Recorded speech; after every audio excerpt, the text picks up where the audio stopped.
दोस्तों 4 घंटे में अमेरिका को दो बड़े झटके लगे और ये दोनों बड़े झटके इतने जबरदस्त रहे कि अमेरिका में खास तौर पर वॉशिंगटन और पेंटागन के अंदर हड़कंप समझ गया। आनन फानन में इमरजेंसी मीटिंग बुलानी पड़ी। पता करना पड़ा कि अब तक कितना नुकसान हुआ है और कितना और नुकसान होने की संभावना है। साफ साफ अमेरिका के जो रक्षा विभाग से जुड़े बड़े अधिकारी और सलाहकार हैं उन्होंने बता दिया 10 दिन का रसद बम गोला बारूद हमारे पास बचा है। अगर ईरान शांत हुआ तो ठीक, वरना हमें मिडिल ईस्ट छोड़ना पड़ सकता है।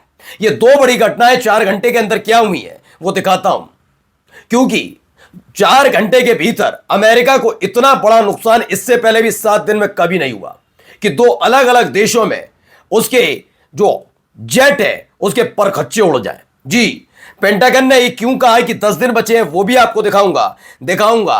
तेल अवीव पर बरस रही मिसाइल अब और घातक हो चली है, और अगर 10 दिन के भीतर ईरान का ये गुस्सा शांत नहीं हुआ और अमेरिका छोड़कर चला गया तो कौन बचाएगा इजराइल को? यही सवाल अब घूम रहा है। नमस्कार, मैं हूं प्रज्वल गौतम और आप देख रहे हैं टाइम्स एक्सप्रेस।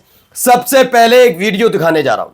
ये वीडियो देखिए, बहुत बड़ी खबर है ये अपने आप में। ये देखिए, घूमता हुआ ये गिर रहा है, एक इमारत के पीछे जाकर गिरता है। इसने अमेरिका को बेचैन भी किया है।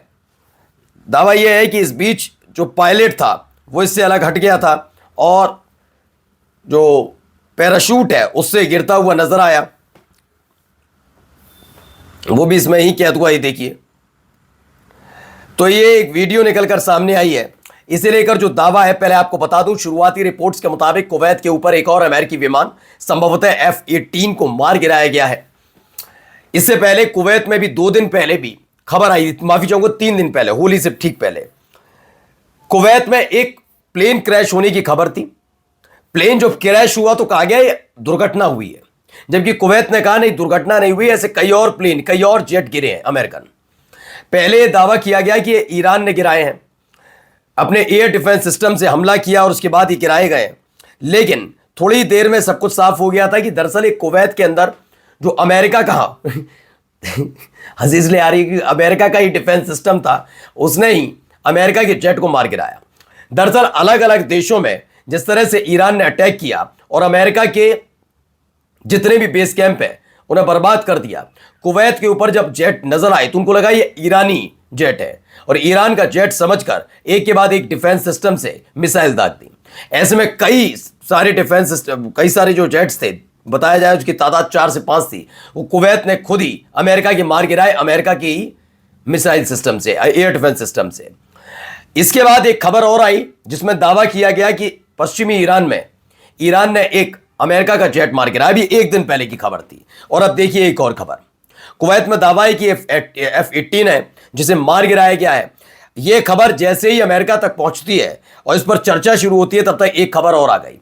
यह खबर जरा देखते चलिए, यह भी एक वीडियो निकलकर सामने, पहले देखिए।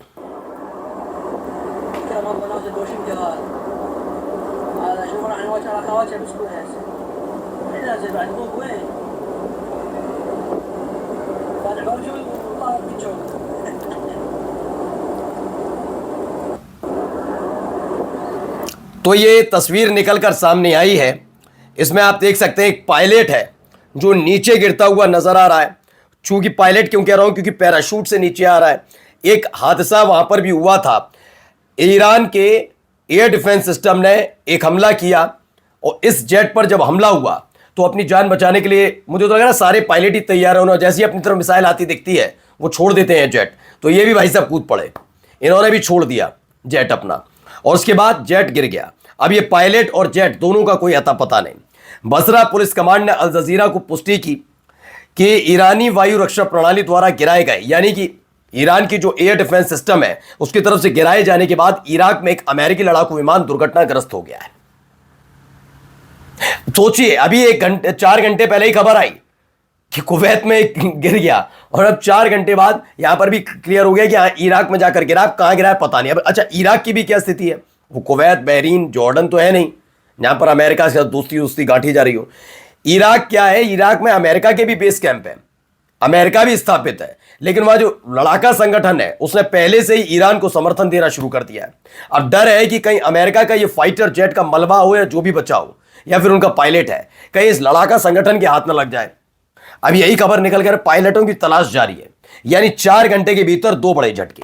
जैसे इस पर मीटिंग चली और मीटिंग के दौरान पूछा गया क्या करना चाहिए, तो बताया गया, देखिए पेंटागन ने कहा, पेंटागन एक और महत्वपूर्ण इसलिए हो जाता है क्योंकि जैसे यूएस कमांड सेंटर है, पूरा सेना में अलग अलग कमांड सेंटर बना रखे हैं, सेंट्रल कमांड के लिए सैनकॉम इसे ही कहते हैं, जो मिडिल ईस्ट में जितनी भी गतिविधियां होती हैं, कौन से शिप भेजना है, कौन सा जेट भेजना है, कितने मिसाइल सिस्टम भेजने हैं, हथियार कौन से भेजने हैं, ये सारा सैनकॉम का काम है, सेंट्रल कमांड का।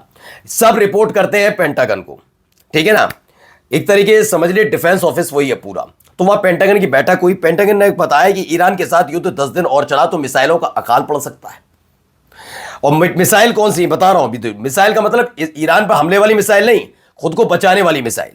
अल जजीरा के मुताबिक पेंटागन से लीक हुई रिपोर्ट से पता चला है कि अगर ईरान के साथ युद्ध अगले 10 दिन और चला तो अमेरिका के पास इंटरसेप्टर मिसाइल जैसी क्रिटिकल मिसाइलों का अकाल पड़ सकता है।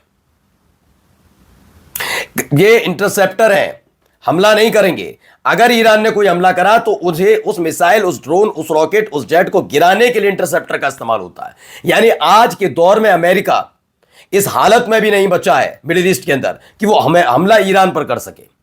आप अंदाजा लगाइए कहां से कहानी बात शुरू हुई थी, कहां से शुरू हुई थी, हम ये कर देंगे, धुआं धुआं, ये सब आज कहां आकर खड़े हो गए। अब इतनी भी औकात हैसियत नहीं बची कि ईरान पर अटैक कर सके। अब 10 दिन और हैं, 10 दिन में सिर्फ बचाव कर सकते हैं, फिर युद्धपोत लेकर और अपने सैनिकों को लेकर भागना पड़ेगा। पेंटागन ने अमेरिकी राष्ट्रपति डोनाल्ड ट्रंप को बताया है कि लंबे समय तक चलने वाले संघर्ष में कई जोखिम शामिल हो सकते हैं, यानी युद्धपोत पिछले कुछ दिनों से चर्चा में नहीं है। अब्राहम लिंकन क्या युद्धपोत डूब गया है, यह भी एक बड़ी खबर है। अब देखिए इन सब के बीच तेल अवीव की हालत अभी से क्या है और आगे जाकर क्या होगी, पहले ये वीडियो देखिए। ये वीडियो निकलकर सामने आई।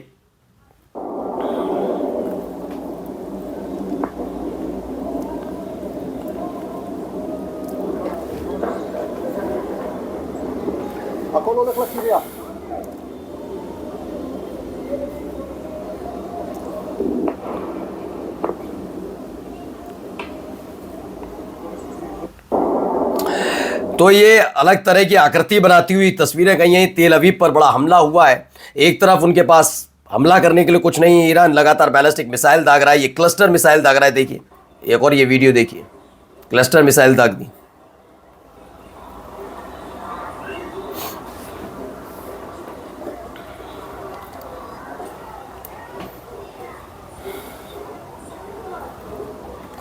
तो ये भी एक मिसाइल की निकल कर है। इजराइल में बैलिस्टिक मिसाइल हमले के दौरान ईरान अब क्लस्टर वॉरहेड का इस्तेमाल करा है, जिससे निकली सब म्यूनिशन के गिरने का वीडियो भी सामने आया।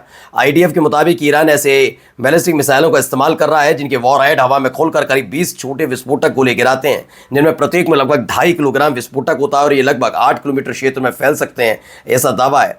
वहीं जाते आते एक वीडियो पहले ये देखिए, इस इमारत की सेव इन बहरीन। ये बहुत ज़रूरी इसलिए है क्योंकि इससे पहले जो हमने भी आपको खबर दिखाई थी जिसमें एक अपार्टमेंट पर हमला हुआ था जहां अमेरिकी सैनिक छिपे हुए थे, ये वहां पर ही एक ऐसे ही एक हमला हुआ है। इस हमले के बाद के हालात क्या हैं ज़रा मैं बताता हूं। एक रिपोर्ट निकलकर सामने आई इसको लेकर। अमेरिकी ठिकानों पर अचानक हुए हमलों की वजह से हज़ारों अमेरिकी सेना के अधिकारी और मोसाद के सदस्य अपने सहयोगी खाड़ी देशों में भाग गए और आवासीय भवनों और होटल्स में छिप गए। हमलों के बाद की रिपोर्ट्स और तस्वीरों से पता चलता है कि उनमें से कुछ को Dubai, Sharjah, Bahrain, Abu Dhabi और रियाद के होटल्स, फ्लैट्स और कमरों में निशाना बनाया गया था। कुछ सूत्रों द्वारा इस स्थिति को ईरान की खुफिया ट्रैकिंग और अमेरिका के इजराइल से जुड़े कर्मियों को निशाना बनाने की क्षमताओं के उदाहरण के रूप में बताया जा रहा है। जो काम मन सिर्फ मोसाद का हमने सुना था, ईरान ने वो कर दिखाया है। नमस्कार।